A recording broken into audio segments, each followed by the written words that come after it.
ನಮ್ಮನ್ನು circle inspector ಎಲ್ಲರೂ ಸೇರಿ ಬಸ್ಸಲ್ಲಿ ಹತ್ತಿಸ್ಕೊಂಡ್ರು. ಅದಾದ ಮೇಲೆ ನಾವು ಅವರ ಕಸ್ಟಡಿಯಲ್ಲಿದ್ದೇವೆ. ತಕ್ಷಣ ಕಾಂಗ್ರೆಸ್ ಪಾರ್ಟಿ ಕಚೇರಿಯ ಮುಂದೆ ಹೋಯ್ತು, ಬಸ್ ನಿಂತೋಯ್ತಲ್ಲಿ.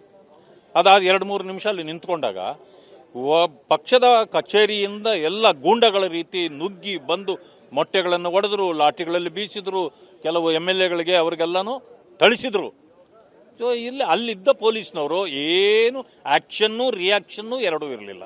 ಯಾಕೆ ಅಂಥ ಪರಿಸ್ಥಿತಿ ಯಾಕೆ ಬಂತು? ಆ ಕಾರಣದಿಂದಲೇ ಇದೆಲ್ಲ ಆಗಿದ್ದು. ಅಂದಮೇಲೆ ನೀವು ಮೊಟ್ಟೆಗಳು ಇಟ್ಕೊಂಡು ಕುಳ್ತಿರ್ತೀರಿ ಅಂತಂದರೆ ಏನು ನಿಮ್ಮ ಕೋಳಿಗಳಿದೆಯಾ ನಿಮ್ಮ ಇದರಲ್ಲಿ? ಕೋಳಿ ಫಾರ್ಮಾ? ಕಾಂಗ್ರೆಸ್ ಪಾರ್ಟಿ ಆಫೀಸು ಕೋಳಿ ಫಾರ್ಮ್ ಶೆಡ್ಡಾ? ಅಥವಾ ಹೋಟೆಲ್ ಏನಾದರೂ ನಡೆಸ್ತಿದ್ದೀರಾ? ಗಿಮ್ಲೆಟ್ ಹಾಕ್ಲಿಕ್ಕೆ ಮೊಟ್ಟೆಗಳು ಇಟ್ಕೊಂಡಿರ್ತಾರ ಅಲ್ಲಿ? ಇದು ಪ್ರಶ್ನೆಗಳು ಉದ್ಭವ ಆಗುತ್ತೆ. ಸೊ ನನಗೆ ಅನಿಸ್ತಾ ಇರ್ತಕ್ಕಂಥದ್ದು ಇದೆಲ್ಲವೂ ಪ್ರೀಪ್ಲ್ಯಾಂಡ್ ಇದೆ. ಅವರು ಗೂಂಡಾಗಿರಿ ಮಾಡಬೇಕು ಅಂತಲೇ ಬರ್ತಾರೆ. ನಾವು ಒಂದು ದಿವಸವೂ ಕೂಡ ನಾವು ಆ ಕಚೇರಿಯ ಮುಂದೆ ಪ್ರೊಟೆಸ್ಟ್ ಮಾಡಿಲ್ಲ. ಇವತ್ತು ಸಿಂಬಾಲಿಕ್. ಯಾಕೆ ಅಂತಂದರೆ ಇವತ್ತು ಬೆಳಗ್ಗೆ BJP ಕಚೇರಿಯ ಮುಂದೆ ಕಾರ್ಯಕರ್ತರು ಬಂದು ಇವತ್ತು ಕೂಡ ಪ್ರೊಟೆಸ್ಟ್ ಮಾಡಿದ್ದಾರೆ. ಹಲವು ಬಾರಿ ಅವರು ಬಂದರೂ ಇದುವರೆಗೂ ನಾವು ಪ್ರತಿರೋಧವನ್ನು ಒಡ್ಲೂ ಇಲ್ಲ. ಯಾಕಂತಂದ್ರೆ ಅವ್ರು ಮಾಡ್ಕೊಳ್ತಾರೆ, ಪೊಲೀಸ್ನವರು ಅದನ್ನು ನೋಡ್ಕೊಳ್ತಾರೆ ಬಿಡಿ ಅಂತೇಳಿ ನಾವು ಬಿಟ್ಟಿದ್ದೇವೆ. ಯಾಕಂದರೆ ನಮಗೊಂದು ನ್ಯಾಯ ನೀತಿ ಇದೆ, ಅವ್ರಿಗೆ ಅದೇನಿಲ್ಲ, ದುಂಡಾಭರ್ತಿ ಮಾಡಿಯೇ ಗೊತ್ತು ಅವ್ರಿಗೆ. ಆ ಕಾರಣದಿಂದ ಬಂದಿದ್ರು. ಇದಕ್ಕೆ ನಾವು ಇವತ್ತು ಉತ್ತರ ಕೊಡಬೇಕು ಅನ್ನೋ ಕಾರಣಕ್ಕೆ ಒಂದು ಪ್ರೊಟೆಸ್ಟನ್ನು ನಾವು ಕೂಡ ಮಾಡಿದ್ವಿ. ಮಾಡಬಾರ್ದು ಅನ್ನೋದಾದರೆ ಪೊಲೀಸು ಕ್ರಮ ಜರುಗಿಸಲಿ. ಇನ್ನು ಮುಂದೆ ನಾವು ಯಾವಾಗಲೂ ಕೂಡ ಫ್ರೀಡಮ್ ಪಾರ್ಕ್ಗೆ ಹೋಗ್ತೀವಿ. ಅವ್ರು ಯಾವತ್ತಾದ್ರೂ ಹೋಗ್ತಾರೆ ಅವರು? ಯಾಕಂದರೆ ಅವ್ರಿಗೆ ಫ್ರೀಡಮ್ ಅನ್ನೋದೇ ಗೊತ್ತಿಲ್ಲ. ಮಾತಾಡ್ತಾರೆ ಫ್ರೀಡಮ್ ಫೈಟರ್ಸ್ ನಾವು ಅಂತ. ಫ್ರೀಡಮ್ ಅನ್ನೋದೇ ಗೊತ್ತಿಲ್ಲ ಅವಕ್ಕೆ.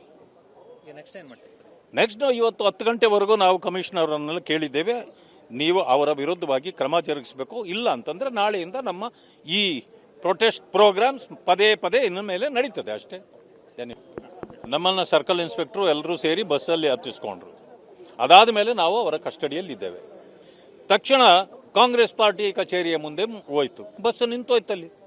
ಅದಾದ 2-3 ನಿಮಿಷ ಅಲ್ಲಿ ನಿಂತ್ಕೊಂಡಾಗ ಪಕ್ಷದ ಕಚೇರಿಯಿಂದ ಎಲ್ಲ ಗೂಂಡಗಳ ರೀತಿ ನುಗ್ಗಿ ಬಂದು ಮೊಟ್ಟೆಗಳನ್ನು ಒಡೆದ್ರು, ಲಾಠಿಗಳಲ್ಲಿ ಬೀಸಿದ್ರು, ಕೆಲವು MLAಗಳಿಗೆ ಅವ್ರಿಗೆಲ್ಲನೂ ಥಳಿಸಿದ್ರು. ಸೊ ಇಲ್ಲಿ ಅಲ್ಲಿದ್ದ ಪೊಲೀಸ್ನವರು ಏನು ಆ್ಯಕ್ಷನ್ನು ರಿಯಾಕ್ಷನ್ನು ಎರಡೂ ಇರಲಿಲ್ಲ. ಯಾಕೆ ಅಂಥ ಪರಿಸ್ಥಿತಿ ಯಾಕೆ ಬಂತು? ಆ ಕಾರಣದಿಂದಲೇ ಇದೆಲ್ಲ ಆಗಿದ್ದು. ಅಂದಮೇಲೆ ನೀವು ಮೊಟ್ಟೆಗಳು ಇಟ್ಕೊಂಡು ಕುಳ್ತಿರ್ತೀರಿ ಅಂತಂದರೆ ಏನು ನಿಮ್ಮ ಕೋಳಿಗಳಿದೆಯಾ ನಿಮ್ಮ ಇದರಲ್ಲಿ? ಕೋಳಿ ಫಾರ್ಮಾ? ಕಾಂಗ್ರೆಸ್ ಪಾರ್ಟಿ ಆಫೀಸು ಕೋಳಿ ಫಾರ್ಮ್ ಶೆಡ್ಡಾ? ಅಥವಾ ಹೋಟೆಲ್ ಏನಾದರೂ ನಡೆಸ್ತಿದ್ದೀರಾ? ಗಿಮ್ಲೆಟ್ ಹಾಕ್ಲಿಕ್ಕೆ ಮೊಟ್ಟೆಗಳು ಇಟ್ಕೊಂಡಿರ್ತಾರ ಅಲ್ಲಿ? ಇದು ಪ್ರಶ್ನೆಗಳು ಉದ್ಭವ ಆಗುತ್ತೆ. ಸೊ ನನಗೆ ಅನಿಸ್ತಾ ಇರ್ತಕ್ಕಂಥದ್ದು ಇದೆಲ್ಲವೂ ಪ್ರೀಪ್ಲ್ಯಾಂಡ್ ಇದೆ. ಅವರು ಗೂಂಡಾಗಿರಿ ಮಾಡಬೇಕು ಅಂತಲೇ ಬರ್ತಾರೆ.